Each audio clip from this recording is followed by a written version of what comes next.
Asan dito yung ano mo? Yung quadruple double? Ito, boss. Ito, ilang- Tapos, ito yung triple double. Tapos, ito yung first all-star ko. First All-Star. Ilang taon ka na ba sa MPBL? Naka 3 years. Naka 3 years. Oh. Anong bibenta mo? Dito lang sa Pinay Stars. Okay, sino ang ating bisita ngayon? Ay, si Idol. Idol. Hello, boss. Hello. Meron kami ngayon nito, live static video. Yung nakaubad ako, no? Ay. Oo, akala nila, no? Mga ulupong Boss, meron ako nun. Meron ano, no? Pinaalala mo agad. Oh, yung sa San Miguel yun, laro, di ba? Hindi, boss. Player ako nun ng Davao. Davao. Siga ka nga, boss eh. Alala? Siga ka po. Siga. Ay, hindi. Kasi may umarbor ng damit ko. Oo po. Ay, Sobrang oh my kulit. God, kakilala ko na siya kasi parang nag-iba yung ano niya. Yun nga, Long hair pa po. yun ang nga, yung ba ang dala mo ngayon? Yun dala yung buhok na ginupit doon sa nag-champion. Di ba? Kasi nag-iba yung hair niya. Oo. Kasi siya yung rookie na pumasok na matanda na. Yes. Grabe naman, boss. Di ba? Ano? Kakilala ko siya. Yeah. Sikat siya sa Ligang Labas. Opo. Bago ka mag-PBA, bago ka nag-PBA, saan ka ba lagi nagla-PBL? Bago ako mag-pro talaga, boss, sa Mavs. Mavs. Doon ko Oo, sa nakilala. Mavs, oo. So, kung saan-sang lugar kami dumadayo, so doon nag-start Siya yung isa sa pinakasikat na player ng Kasama Mavs. niya yung maliit na malikot? Po, siya po yung... Sino? Si Reaper? Reaper? Hindi Mavs si Reaper. Hindi Mavs si Reaper. Baliw. Hindi naman naging Mavs si Reaper, di ba? Naging Mavs ba? Oo. Nagsabay din kami, Oo, nagsabay sabi kami. ko sa'yo eh. Di ba, akala ko ba? Naging Mavs ba si Reaper? Nag-Mavs. Yung makulit na Oo nga, nagbenta si dito. Reaper. Si Reaper. Yung 100,000 yung jersey. Oo, nagalit. Nagalit ang mga tao. Sabi nila ang jersey ni Reaper. Pero tropa ko yan si Hindi, Reaper. mabilis kasi siya. Oo. Yan At si saka pero ngayon most end viewed one. din siya. May Oo, trophy siya. maganda din yun. Alala ko, yung buhok mo, inaawitan ko nun sa'yo talaga.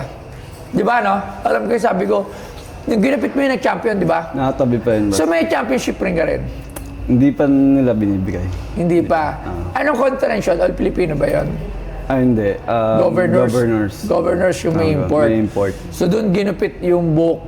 Sino nagupit nun? Si Junmar Oo. Pardo, tsaka si Chris Ross. Ginupitan siya ng buhok noon. Asan na yung buhok na yun? Nakatabi lang yun, boss. Yun ang dapat ang binili. Yun dapat. Yun dapat. Kasi, Ako yung kasi kinupit ni Idol June mo. oo, yun ang dapat din alam mo. Ba't hindi, ano ba dala mo pala? Baka yun ang dala. Ano dala mo? Baka yun na. Datin. Nag-iba siya hair. Kaya Oo. na-recognize. Dapat yun ang dinala, no? Tapos, ilan ang puntos mo sa PBA, Idol? Wala, boss. Sa buong game ko, yung isang Buong game, season, buong PBA career.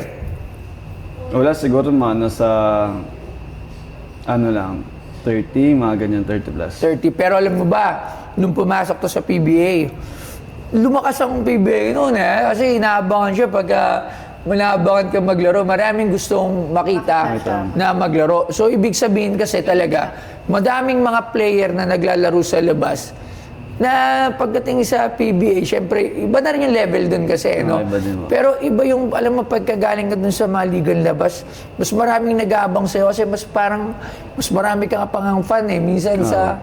Kasi nakasubaybay sila sa journey ko, boss, na from kalsada, makakapunta ka ng pro, Oo. di ba? Kaya parang wag nakikita nila yung sarili nila na, uy, pwede pala, posible pala. Na, kasi saan ka nag-college ba? Perpetual po. Perpetual. Perpetual. Tapos, hindi ka Naglaro ako doon, naka 2 years din ako sa NCAA. Then, di ko rin siya natapos kasi na-injury ako. Ay, oo, na-injury to. Tapos, after that injury, nag-mabs ka na. Mabs, tapos na. Tapos, dire-diretso na kay Pacquiao. MPBL. Hanggang ngayon, saan ang team mo? Wala pa, boss. Secret muna. Secret mo na, Dati oh. pa sa bating niya. Kay Boss MP. How? Sa Sarangani. Anong Tsaka Jensen. O si Jensen, yun. So, ngayon wala pa. O yan, baka pre-agent pa, di ba? Baka Ano naghahanap. mo na sa amin? Para ano na. Naghahanap ng ano. Sige, ano yan, dala mo sa amin. Kala ko yung buhok, loves. Hindi pa. Yung buhok, masarap i-frame kasi kakaiba yun eh. Pag yung Ano ba? buhok, di Kaya ba? pala nag-iba yung hair niya, kaya hindi ko siya Oo. Di ba, boss? Ang Ano dala yan? ko, yung history na nagawa ko sa MPBL, first quadruple double, Tas First quadruple double. sa MPBL. Tapos, yan, triple double tsaka yung All-Star.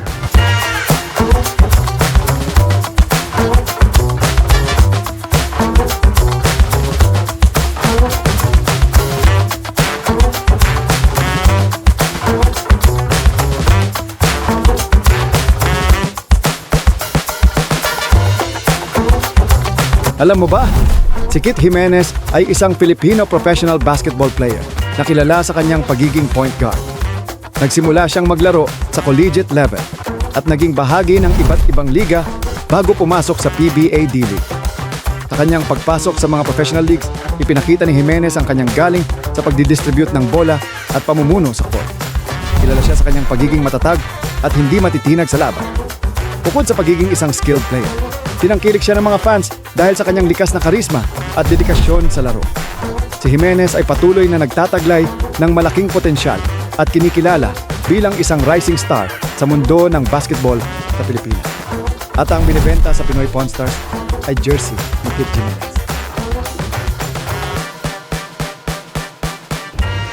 Triple double. Anong year yan? 2022, October 10. Pero- yung history na nagawa ko. Asan dyan yan? Ito po. Yan, first quadruple double sa MPBL. Ba, maganda-ganda din. Second siya sa Philippine basketball history. Sino yung una? Kilala ko na. Si Longbam. Di ba? Si Longbam. Di ba si Longbam? Grabe yung kang nga mag-cheer kay Longbang pag may ano. Lakas na kakat. Ito lang. Sino yung una? PBA player. Don Belano ba yun? Parang Si Belano. MBA. MBA, siya, parang MPBL dati. Oo. Yung Metropolitan Basketball Association. Ayan, sa hindi nakakalam. Kaya nga pala, this coming February meron nga pala kaming niluluto na basketball event dito sa Pinoy Pawn Stars. It will features and shows yung mga collectibles natin na PBA, MBA, MPBL, anything about basketball. Dito lang po yan sa Pinoy Pawn Stars this coming February. Abangan yung poster. Siyempre, kasama natin dyan si Doc Rico Messina at iba pang mga PBA players. Dito gagawin yan. Magkakaroon kami ng exhibit. So, yun. So, kung sakaling magka-delay, di ba, makasama pa, pwede pa. Pero makangas yung buhok mo. Yun ang maganda i-frame eh. Buhok ni Kit Jimenez. Okay, so magkano naman presyo niyan? Hi. Parang pinabanguhan niya to Hindi, matagal na po kasi talaga siya sabi Nakatabi. ko, gusto kong dalhin kay Boss Toyo talaga eh. So, siguro sa akin, Boss, itong tatlo. Inisip ko kasi kung sasama ko pa yung shoes na mismong ginamit ko. Pero masyado na kasi siyang bugbog talaga eh. Siguro, Pwede pong makita. Sapatos. Ayan, tingnan na. as in, sobrang, ito yung ginamit ko the whole season ng MPBL. Tapos, Sa buong season, hindi ka nagpapalit ng sapatos? nagpapalit, pero siya talaga yung binubugbog Paborito? ko favorite. And sa ngayon, Ano tak niyan? leaning. Lining. Yung kay Dwayne Oo, Wade. kay Dwayne Wade. Alright. Yan. Yun talaga paborito mo palaro. Oo. Okay, so magkano? Okay, ako. Sige, okay, magkano price mo yan? Huwag masyado mataas, marami nanonood dyan, Yari ka dyan, sige ka. Ang hirap Sasample lang kita. Huwag mo na sample lang. Hindi, sasample lang ko. Si Wemby. Si Wemby. Dapat bibiling ko, no? May autograph. Magkano? 100K? 100K. Sa Happy Stadium. Rookie jersey niya. Gusto ko na nga bilhin yun eh. No? Pero hindi siya game worn. Kaya wala rin. Pag game worn, Yun iba. lang, yun yung nilamang ko. Pag game worn kasi iba si pag game worn. Alright, sige. Magkano? Wala, nag-sample si boss ng Wemby eh. Siguro kahit 80 ako, boss. 80. Hindi kasi ako, sinasample ko lang kasi nung una talaga, medyo galante ako. Kung una ka nung una tayo madali. Siyempre, nung nagtagal, natuto na ako. Alam ko na yung mga tamang pricing. Kaya, dati bumibili pero mga worn jersey, bumibili talaga ako. Kunyari nating insignificant lang. 15,000, di ba yung kay Sir Benji Paras? Naisahan nga ako ni Sir Benji. Importante pala yung jersey na yun. Ano pala niya yun, sa rookie MVP, ay ano pala niya, second MVP niya pala yung jersey na suit niya na yun. Na isaan, binigay ko pa sa kanya. Binabili ko yun ng 15,000, tapos binayback niya. Kasi sinabi niya may kwento pala yun. So nanghinayang ako doon, di ba? Lang na isaan tayo, shoutout dyan kay Idol Benji. Tapos Dapat di na natin. jersey ni paring Calvin. Madami, mga jersey dyan ng mga nila Brownlee, mga Game Worn. Nice ako. Oo, sino pa? Arwin. Oo, tapos, so una, ang mahal ko bilhin, ang mahal ko binili, lalo na yung kailangan ko Balde. Ay, di, kay ano? Kay ano? Ito, yan, Adornado. Pero sobrang dami Sobrang naman. dami yan, tsaka Oo, maraming tsaka may dalawang sapatos. Oo, saan na nga pala yung sa sapatos ko ng Grosby? Nandun. Hindi yun luma yun. Wala na bet up na kay... Hindi, yung isa pa, magkakabili ko lang ulit. Ito, di ba yung ano? Ay, hindi ko. Nung sa basketball auction. Okay. So ako dito, 80,000 tatawaran ko to definitely. Pero alam mo, isa tinitingnan ko dito kung bakit gusto ko to din to bilhin. Pag ang MPBL, nagdire-diretso siya, tapos ikaw yung first na quadruple-double, it's something na history na yun. Kunyari, yung MPBL, talagang nagdire-diretso na siya, umabot na siya ng 25 years ulit, like sa PBA. Kasi di ba sa NBA dati, maganda yan, tapos natigil. So parang bumaba yung, ano kasi nga, parang dumaan lang sila sa ano. Pero kung yung MPBL na liga, itong MPBL, magdire-diretso to, tapos ikaw yung first ever na quadruple-double, ibig sabihin, it's one for the rafters. Kumbaga, kasaysayan din talaga yun doon sa liga ng MPBL. So talagang pwede ko siyang bilhin. At umaasa na yung MPBL talagang maging maganda yung takbo. Lalo na sa nangyari ngayon, nakakalungkot yung nangyayari sa crowd audience. Sabi mo, finals, hindi napupuno yung audience, yung Coliseum.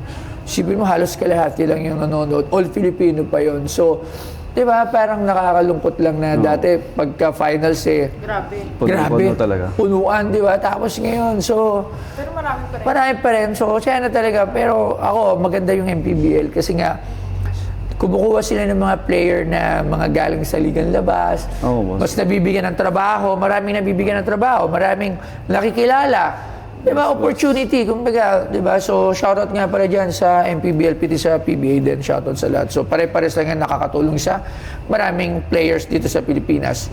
Okay, so tatawaran ko to. Sige. Kasi, naasa tayo dito. Okay, Asan dito yung ano mo?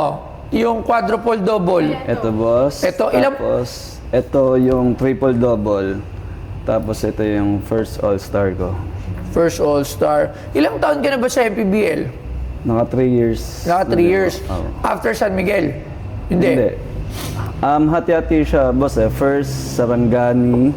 Then after, nag-Jensen ako. Tapos, balik ako, nag-San Miguel na ako. Tapos, balik ulit ng Sarangani. Balik ulit ng Puro Sarangani. kay Pacquiao lang talaga.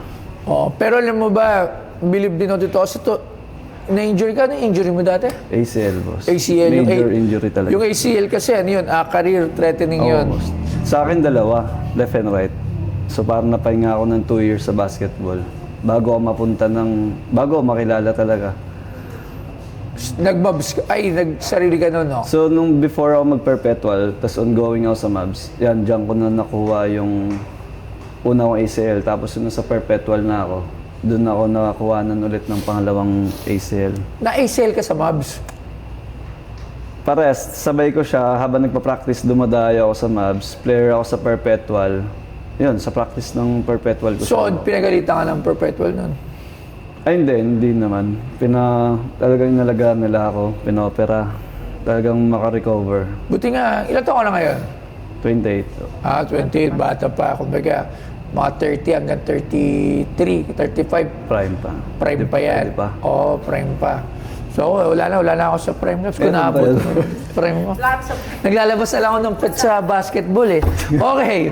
So, sige. Para sa tatlong jersey mo, Idol. Kasi masyado pang maaga eh.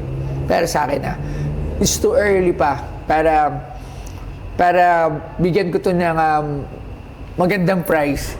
It's too early pa eh. Kumbaga, parang ano, kung sakaling bibilin ko to, parang sa akin, umaasa ko na pagdating ng panahon, magiging okay. So, pero it definitely has a price. So, siguro, ako, sa tatlong yan, each bibigyan ko yan sa ngayon sorry. Tatluin mo na. Yan nga, sa tatlo, 30,000. 30,000. Kasi masyado pang maaga eh. It's too early, yung liga ng MPBL, ikaw din yung karera mo, 28 ka pa lang. Binasi ko lang to dun sa nalalaman ko na sa tingin ko magiging yun yung profitable para sa museum. Pero yung book mo, pwede mo dalhin dito. boss, tignan natin. Ipe-frame natin yon. Di ba? Yun, pwede ko natawaran yung book mo. Kasi kakaiba Wala yun. ka pa nga eh. Dito muna tayo. Ha? Wala pa sige. nga yun.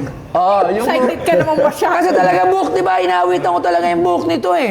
Yung book mo talaga. Yung book din kasi na yung boss, pagpasok ko ng San Miguel, naging deal namin yun ni Kuya Junmar tsaka ni Chris Ross eh. Once na pag nag-champion, Puputulin. putulan talaga ang book. Ayun yung naging deal namin. Oo, Yung pagpasok. pero yung book na sa'yo. Nakatabi lang siya. Di ba? Ang ganda yung frame nun eh. Ay, magkataas May ano book to? siya ni Junmar. Ha? Di ba? So, alam mo rin ba na nasa akin ang first ever trophy ni Junmar? Oo, boss, napanood ko yun. Di ba? Oh. Napanood ko yun. Idol! Ngayon, magiging pang-10 MVP na ata ni Junmar. Di ba? Sayang hindi ko nakuha yung jersey. Alright. 30,000 pesos. So parang lumalabas, boss. 10K each.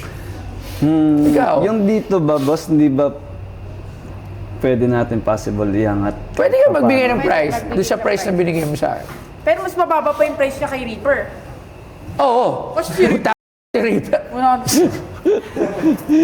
Shoutout sa'yo, River. tropa yan. Hindi kasi sa akin, boss, ayoko naman yung like yung sobrang taasan na yung iba talagang yung na-exaggerated na taasan yung presyo porket nakagawa ng history. Sa akin kasi parang isang karangalan din na kung mapasama Ito ba man yan? tong Ito yan? mapasama man tong jersey ko dito sa museum mo, isang malaking karangalan. So na ito rin sa yung akin. ipapaprame natin to pag nabili natin to. Yes, tapos First ever bibili na quadruple natin double. Oo. Siguro dito, boss, di ba 30 po total? Siguro kahit magpaangat lang ako dito ng 40 lahat. 40,000 pesos. 40,000 pesos. Inunahan ko na eh. Kasi parang... Inunahan ko na nga siya. Inunahan ko na siya. Binubundot ko na. Di ba? Salita pa lang siya, bigla. Eh kasi para Para magsasabi... walang palag. Oo. Alam ko na yung bagong technique lang. Nakakuha na ako ng bagong technique. Di ba? 40,000 pesos. Boss, Malagisi. ano? Tsaka 3 hibla ng buhok. Boss, last ko, 47 kasi favorite number ko 7 tapos maglalaro ako 47. Oh, sige. 47,000. Ayan. Abangan nyo na dito sa Motivated. Panis. Oh. Maglalaro siya sa'yo? Oh, Eh, di panalo ka na, champion Yes, ka. champion tayo! Yan. Yan, magandang araw po. Kit Jimenez, yan, sobrang sarap sa feeling na first time ko makapunta dito sa museum ni Boss Toyo. Sobrang smooth lang nung deal namin, napag-usapan, kwentuhan pa. And ayun, sa akin, sobrang memorable talaga tong jersey na nabenta ko sa kanya kasi first quadruple-double history sa MPBL and second siya sa Pilipinas. And ayun, kaya gusto ko din talagang mabenta to kay Boss Toyo. Isang karangalan din kasi sa akin na mapasama dito sa museum niya yung jersey na nagawa natin na history. And ayun, sobrang accommodated talaga nilang lahat yung mga staff dito, yung mga tawan niya nila Boss Toyo. And ayun, naging okay yung transaction namin dito pagdating sa jersey. And naway next time, yung buhok ko naman nung ginupitan ako ni Kuya Junmar. Yun lang, thank you po.